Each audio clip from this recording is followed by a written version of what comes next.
Hey guys, welcome back to the JPM Performance channel. It is once again shop tour time. So we are into our first full week of May 5th.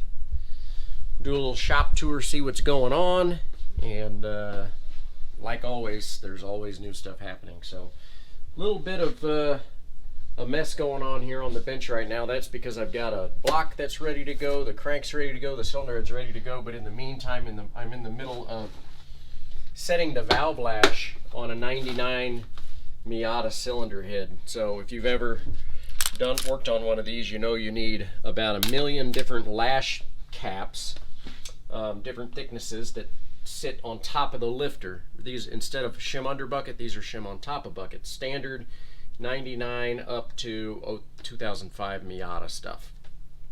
So believe it or not, I actually didn't have the shims that I needed, so I had to order even more from Mazda. So now my box is going to get even fuller with shims I probably won't need again, but if you don't have them, then you won't be able to get your valve lash done. So that's kind of what we're working on here. Couple of cars in over the last week. We'll kind of start with this Honda Fit that is going to be a time trials car. So customer came in, he's got a couple of pretty nice Corbeau seats, and he wanted a 4-point cage for the rear.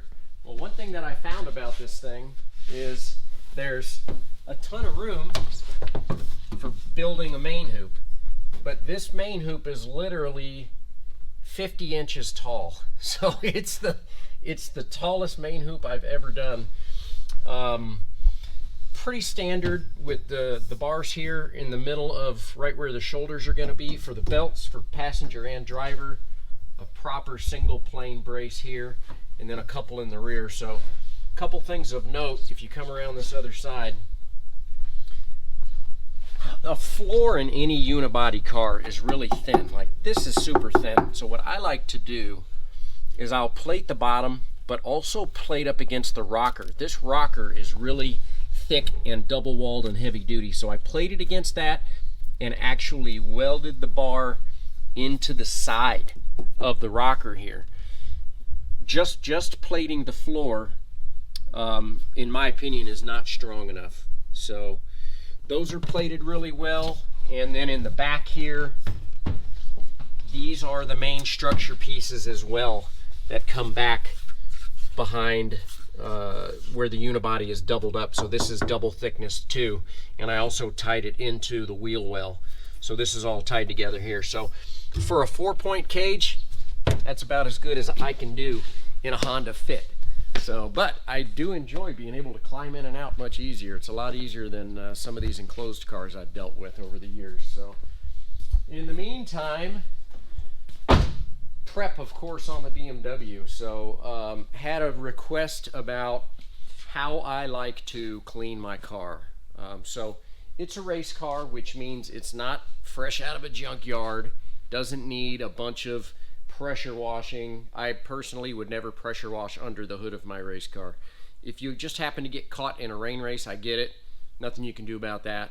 But what I do, so I was talking about how dirty Hallett is.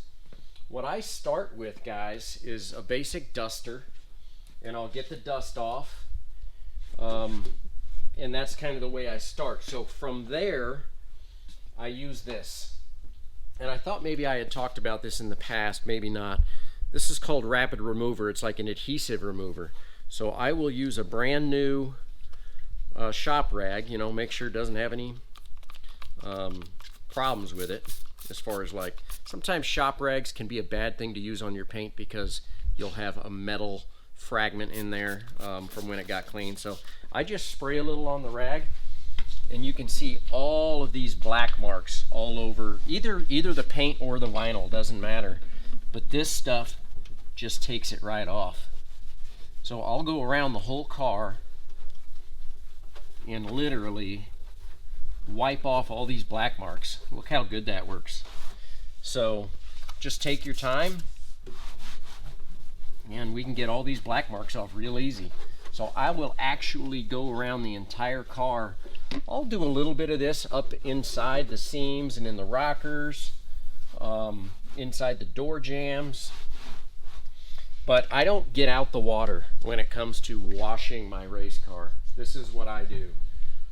Then I'll get out the shop vac, clean the inside. If I'm gonna do a little cleaning on the inside, I might use a little soapy water on a rag and just hand wipe, and I'll do that under the car as well. If you have an oil leak under your car, what I'll do is I'll take one of these rags, if the car got greasy, which mine did from the oil leaks, and I'll actually go to the solvent tank, wring out a red rag, and go underneath the car with a rag with a little bit of solvent on it, and then wipe that dry as well. But I don't spray down my engine, I don't spray down underneath, I just hand wipe everything. Water can get in some places you don't want to get if you're pressure washing the inside and under and everywhere in your car. So I personally would not suggest that. One little thing that I've been continuing to battle with this setup, and I think I talked about this last week, but is my in-car radios have been a bit of a problem. So I do have this new helmet kit I'm going to put in, but shout out to Sean Sampson, Sampson Racing Communications. I am going to run this through my helmet jack like this and plug in and record audio. Apparently when this is plugged in, the mic in my helmet is live all the time. So you're probably going to get to hear some things that you might not normally hear if I do this, which I'm going to do it. I had to get a couple of cables, one to integrate in with the Smarty Cam, and then an extension 3.5 audio cable. I've got all that stuff coming. So that'll be an interesting thing. We're going to try that at Heartland Park. I did end up using one of these axle seals like I was talking about at Hallett. So I like to have spares. So I got an extra one for the one that I had replaced. And while I was spending $10 shipping, I just went ahead and got a couple more. So always good to have spares, guys. That's just kind of the way I roll. Now, if you have a Miata, odds are someone's probably going to have something at the track. But when you're on a BMW Z3, you're kind of on your own. So let's keep rolling here. Really getting into the restoration on these differentials. You can see these are all glass beaded now. I just need to spend some time and get the new bearings installed and get these cleaned up and painted and off to the customer. I know he was expecting to see those sooner rather than later. Did have 2 more engines come in over the last week. So now I have 3 engines sitting here that are in crates and another one sitting here. Don Tucker was here with his e-production Miata. We were doing some dyno tuning a couple of days ago. He brought me his engine for the runoff, so he's getting a jump on that. Of course, like everybody, he wants it, you know, next month, and I had to give him the unfortunate news that that was not going to happen. So, did get another new car in, guys. This is a Protege, really clean car. So this guy's from up in the Milwaukee, Chicago area, and he runs with Midwestern Council, and they do some endurance racing.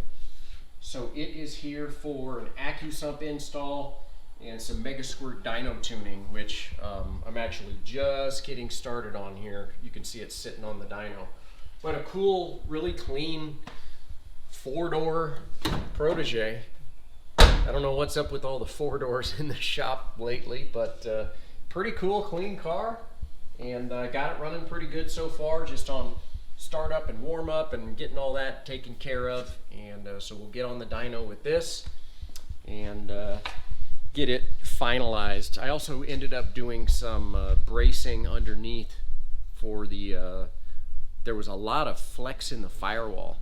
And when you step on the brake pedal, if your firewall flexes, you're not getting a good feel with your foot.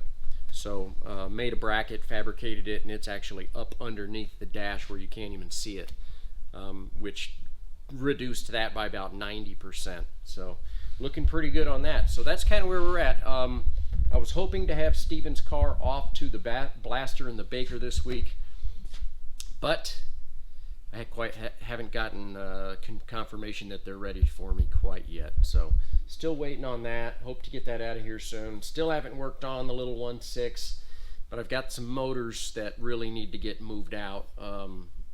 One is a track day car, the one that's on the bench over there, and I really need to get Ward Marshall's engine built too. I've got all the pieces for his engine, so that's kind of where we're at, guys. Lots to do.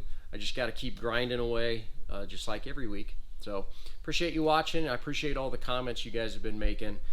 Certainly welcome to answer any questions you might have, and thanks for watching. Have a great rest of your week. Take care. Apparently, when this is plugged in, the mic in my helmet is live all the time. So you're probably going to get to hear some things that you might not normally hear if I do.